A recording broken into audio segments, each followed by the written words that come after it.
Greetings from the city of Miramar in the great state of Florida, the gateway to the Caribbean and Latin America, and welcome to Business Connect. This podcast is aired every third Thursday in the month at 7 p.m. and brings you information, tips, and ideas from experts to take your business to the next level. We also get to hear from some folks who have done it all and can share insights with you. Ladies and gentlemen, please welcome your host, Johnny Douglas. Welcome to the City of Miramar's Business Connect, where we connect your business to what's important. I'm Johnny Douglas, your host, and today we have a great show for you. We'll be talking about permit process. Now, the permit process can be very intimidating for some, and it can be very nuisance when it comes time to start your business and start your project. Well, we have someone in our office today who has managed many companies and many projects when it comes to the permitting process. We have Mr. Tarr with us. He is the founder and the visionary of City Permits Construction and Consultant. Welcome today, Jesse. How are you? I'm doing well, Johnny. Thanks for having me.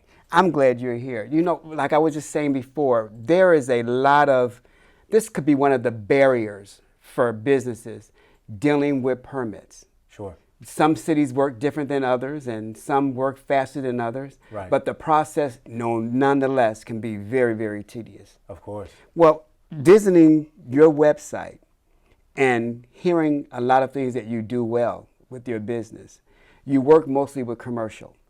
Yeah, I mean, but we also help residential customers. And you help residential companies as well. So I like to ask the first question of all is, how did you get into this business? I stumbled into it. It was kind of by accident. I was bartending at the time. From Maryland, DC metro area originally, and my father came to me with a kind of like a side hustle, side gig, and it was a pipeline project in Baltimore. And he said, "Hey, do you want to run it?"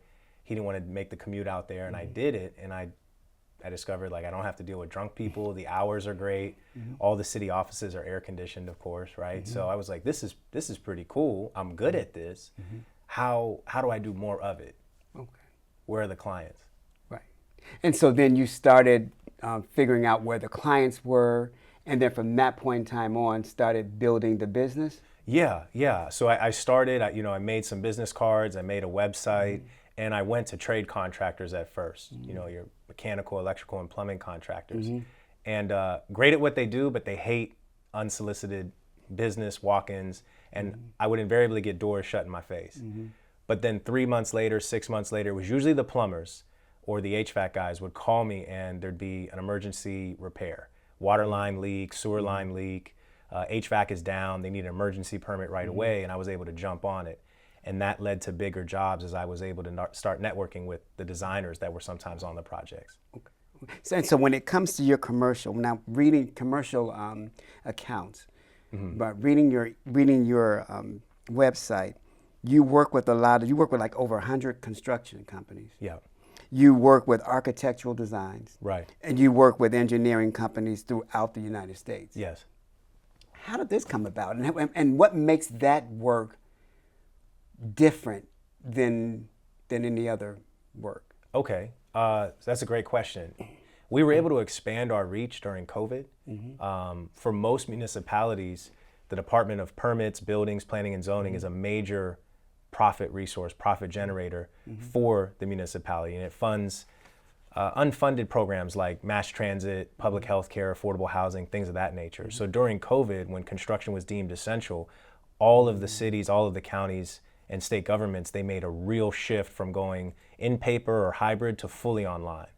And that allowed us to expand our reach. And then to answer your second question, the biggest difference when, dealing with professionals, design professionals, or trade professionals versus homeowners, trade professionals, they tend to know what they need a little bit more. They know they need us. Okay. The homeowners or the residential customers, a lot of times they don't know they need us. They think that, I can just go on the website, or I'll take a day off work and I'll be able to get this done. And they don't fully understand what they need to be code compliant when they're pursuing their project. So now, what were some of, when you started this and you started approaching these construction companies, and you're talking major construction companies, right? What seemed to be some of the challenges that they all had in common? Well, the major construction companies, it was always timeline. construction schedule. Permitting always became critical path. It's starting to hold up the construction process. Liquidated damages are being occurred. The tenant can't move in, or this tenant can't move out, and it's messing up the phases of construction, which is costing a lot of time and money. So it was always very time sensitive, and our solution was fixing their problem, which was time. And I know about construction. Like I said, I'm a construction kid myself. Timeline is very, very important because everything depends on it. Like for the bricklayer's part, from the actual structure part, from the actual plumbing part, from the electric, all these are timed out, and you have to stay in that timeline, or somebody's going to overlap, or something's going to go behind, and you're going to miss your finish date. So that's very important. The challenge that you'll be able to solve for construction companies like that. And I'm quite sure they appreciate that. Some of the streamlines that you've done with them, what makes your company best to go in there and navigate through that for them to get them where they need to get to their finish? Because the goal is, I have this finish line date. I have to make this date. Because anytime after that is overtime for everybody. Right? So how is your company best equipped to navigate through that to make sure that they meet those dates through the permitting process? It's a couple things. One, we reverse engineer from their finish date back to permit submittal. Because oftentimes, everything is accounted for in the construction timeline except permitting. It's a big question mark. Is it going to take 3 months? Is it going to take a year? Are we going to phase it? And so we listen to the customer, their needs, what they're trying to accomplish. We actually walk through the construction schedule with them, and we help them with a strategy, a tailored strategy to, okay, no, you want to break this down, or you're going to need to pull this permit in this way because it's going to help you during the inspections time frame and keep you on track. So we provide that insight when it comes to not just being compliant, but how do we have the compliance coalesce with their goals and objectives, working backwards. Then the other thing that we do is being subject matter experts. There's a lot of forms, there's a lot of paperwork, there's a lot of idiosyncrasies and nuances depending on what municipality you're in. Sometimes municipalities will farm some stuff out to the state or to the county, and you have to be aware of that because they're not necessarily going to tell you, hey, you need to do this separate submittal to the fire marshal. You need to do this separate submittal to planning and zoning. You need to know. And the time to find out is not a month or 2 months in where it still says, oh, these 3 or these 2 reviews are pending. And then relationships, of course. Building the relationships. We learn the language of the city. We learn the acronyms, the codes, the forms, so that when we're setting up meetings and brokering and facilitating face-to-faces between the review staff and the design staff, when they start throwing around, it's almost like we call it the language. They don't have to stop and, oh, what's CO and what's this mean and DPZ, and we know. Hey, do this, do that, do this, do that. Okay, we'll get it to you tomorrow. And they appreciate that. So we're making it easier and more efficient for not only the municipal staff, but also for the staff on the other side of the fence. It's a win-win. I'm glad you said that, because some of the things that you're saying there is hard. It's the least attention that a foreman or a site manager thinks about. They don't have enough room in their capacity to even try to go through all those steps that your company do to free them up to do what they were hired to do. So that's a really, really good win. So any construction company that's watching this today, you want to take notice of this, because this business here can help you with your construction issues and dealing with permits. Jesse, also, you had on your website utility coordinator. Break that down for us. What does that mean? So oftentimes when you're doing a project, and it could be something as small as an addition, and perhaps the existing domestic service, water service, or power service doesn't support the proposed demand, or if it's new construction, commercial construction, you're building something new, you certainly need to bring in new utilities. Dealing with the utility companies can be very painstaking. There's a process in and of itself. It's often through the state. It's not through the city or the county. Sometimes, depending on where you're at, water will often be through the county, but typically electric and gas is through the state or a state subsidized private entity.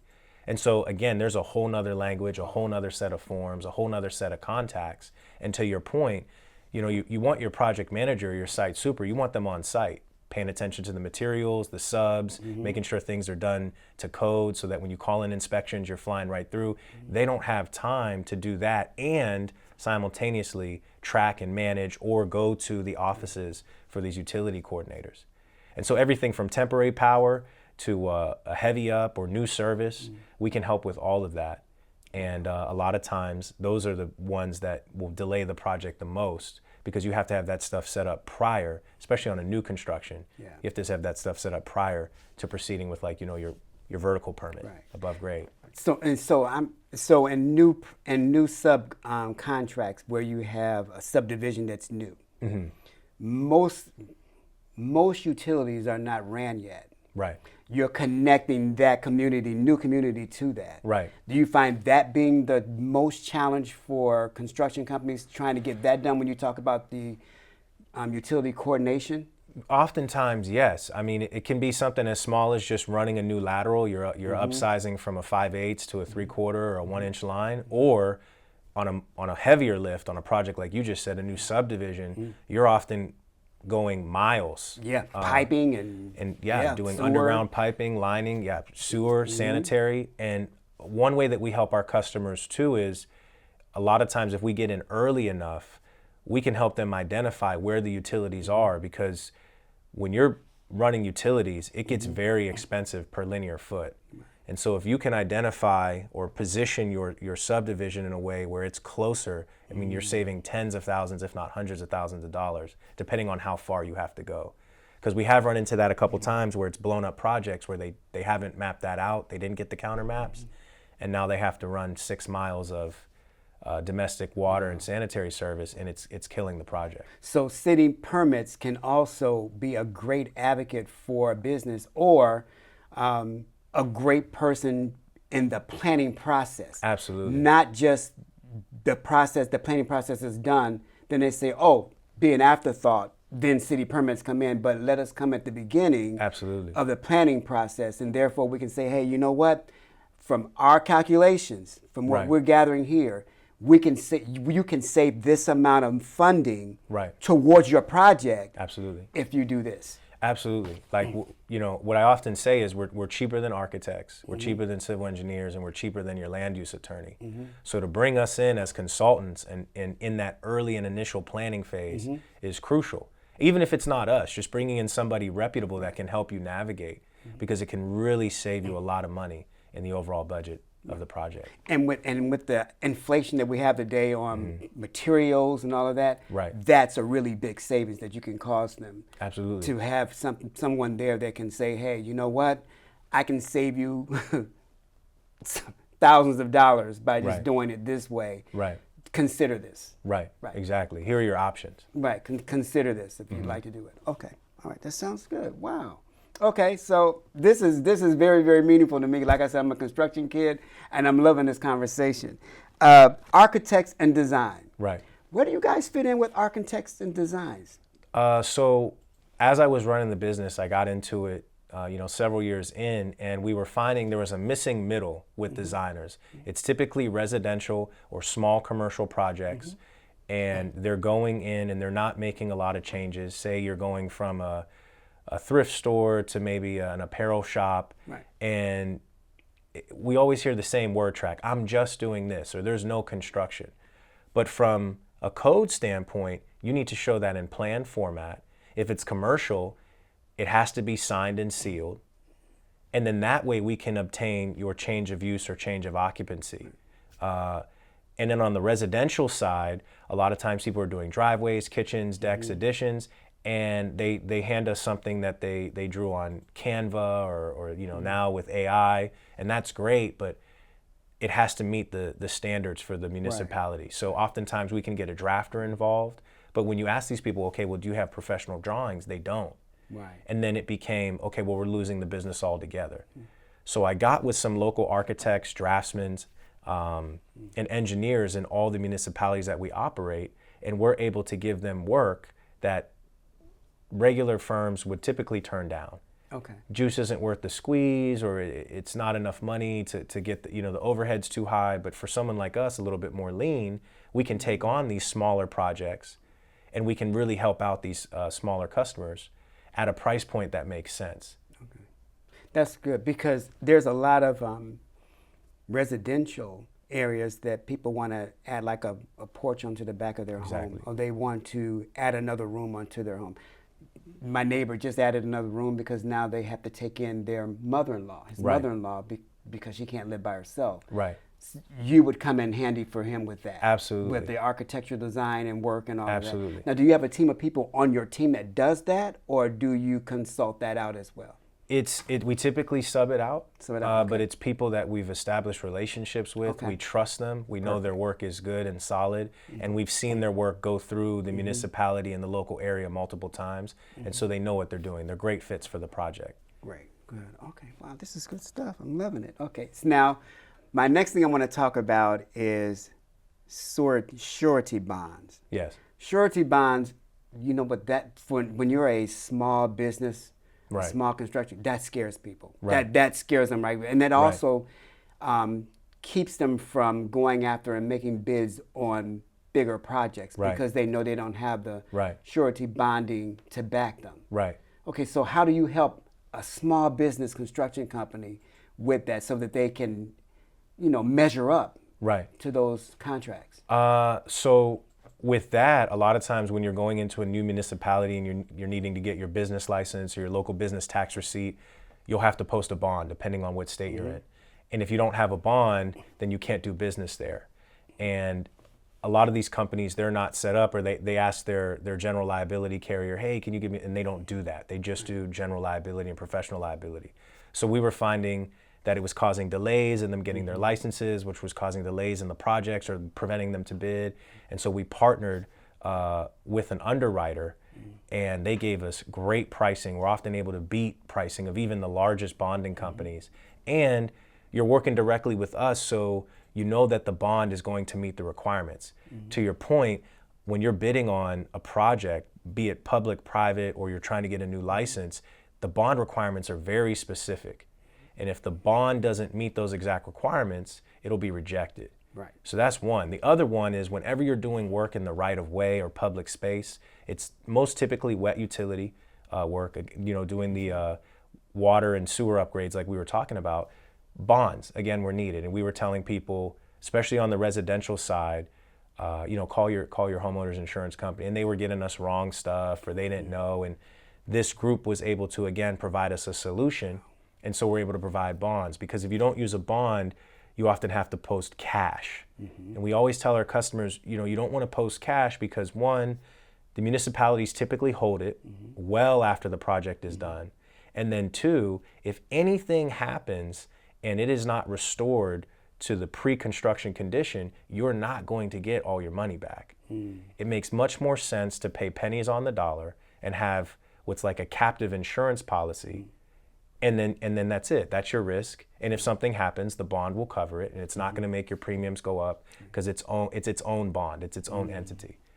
And so it proved to be a great solution for us. It was delaying permit issuance. Now it's not. We can turn bonds around in 24 to 48 hours. Wow. Okay. And it's been great. It's been great for our customers. And the cost of getting a surety bond under your company, is it more cost effective for a business to do that than going anywhere else? Because I know they can be pretty costly. I would like to say so. I mean, we shop and we often do market research on our own partners to make sure we're offering the best price. But we're getting a volume discount because we're providing so many bonds on a monthly basis. It's almost like if you go to get insurance at a company, you're going to get a better rate because that company is contracted with that carrier, and so they're getting 15% off or 20% off. Whereas if you're just going as a one-off, you're not going to be able to get that same rate. That's good. That's good. That's good. Are you listening, contractors out there? You need to hear this. This is some good stuff for you. On your website, and I love your website. I played with your website all day today. Thanks. So the one thing I really, really liked that came to me, that struck me very well, was your City Group Foundation. Okay. You have a City Group Foundation, which is a foundation where you give back. Absolutely. I like that because whatever profit that your company is making, you're sharing that with the community. Absolutely. How do you do that? I always believe in giving back. I don't want to just take out of the communities.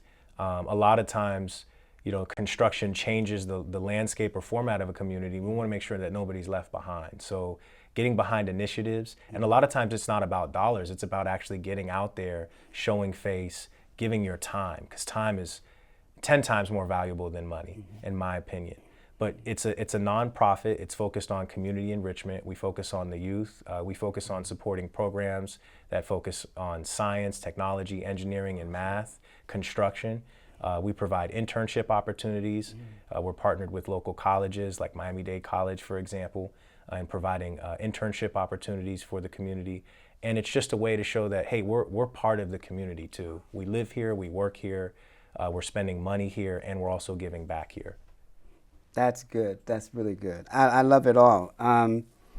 Your company is so impressive to me because it meets all the needs that a construction company would need, but also residential would need as well. I think sometimes we run into businesses and companies who concentrate solely on commercial. And some of us homeowners, like I just had an extension put on my house, Right.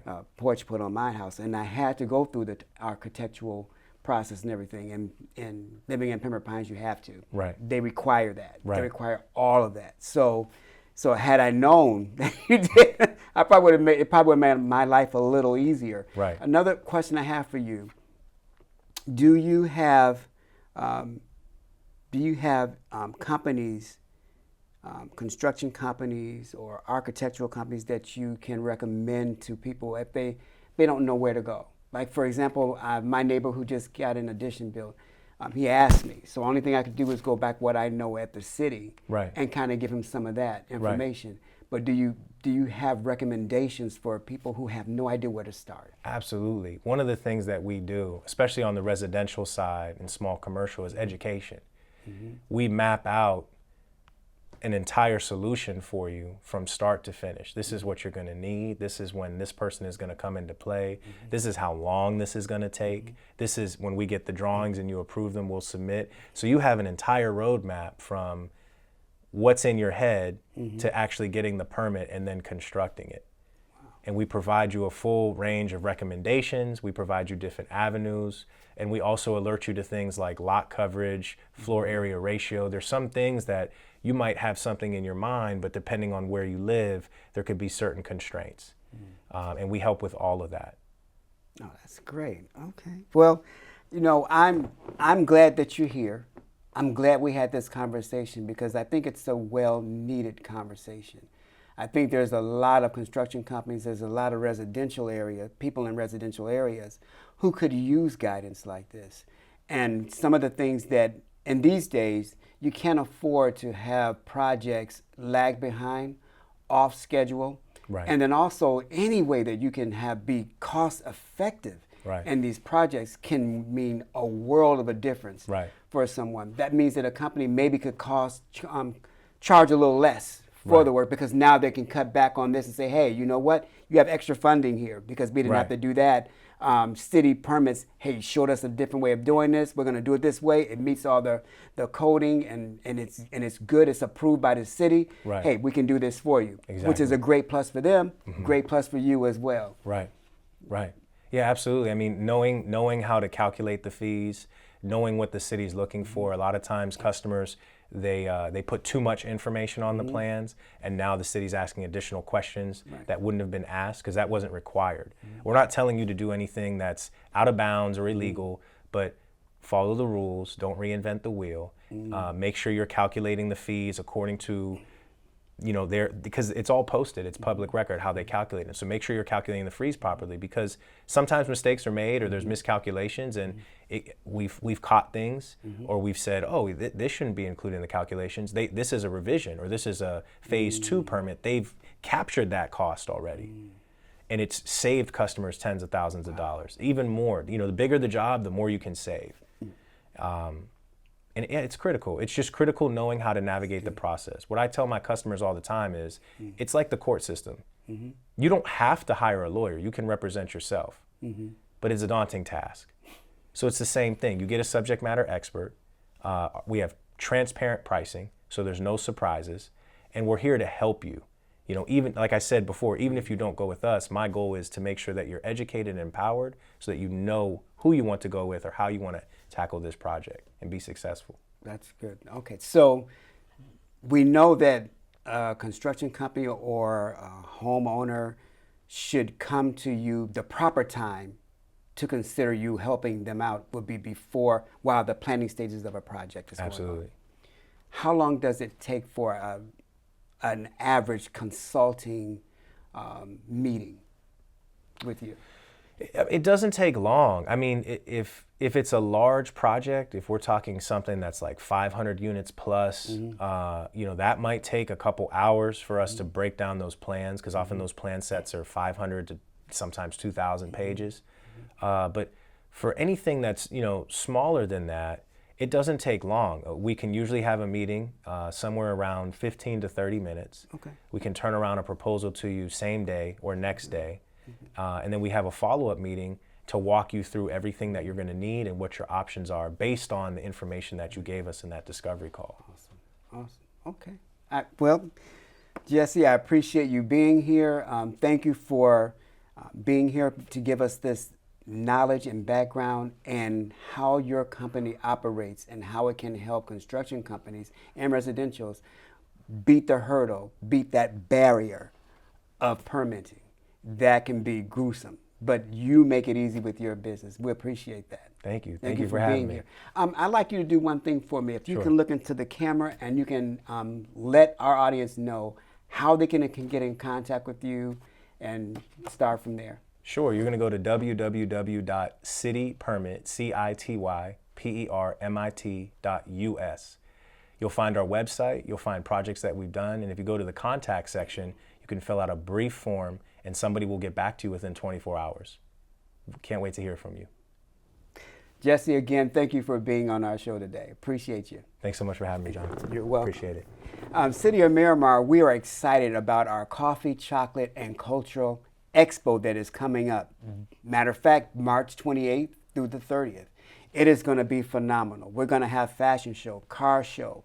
We're going to have candlelight concert. We're going to have people from all over the world, Belize, from Venezuela, from South Africa. Everyone's coming to do one thing that we all love, share coffee and chocolate, and then share our culture with everybody. It is going to be a phenomenal thing. So make sure that you come. Hey, if you're a business owner and you need to know, how can I do importing and exporting? How can I become global in my market? Well, we're going to be concentrating on workshops. Our workshop is going to be concentrating on importing and exporting.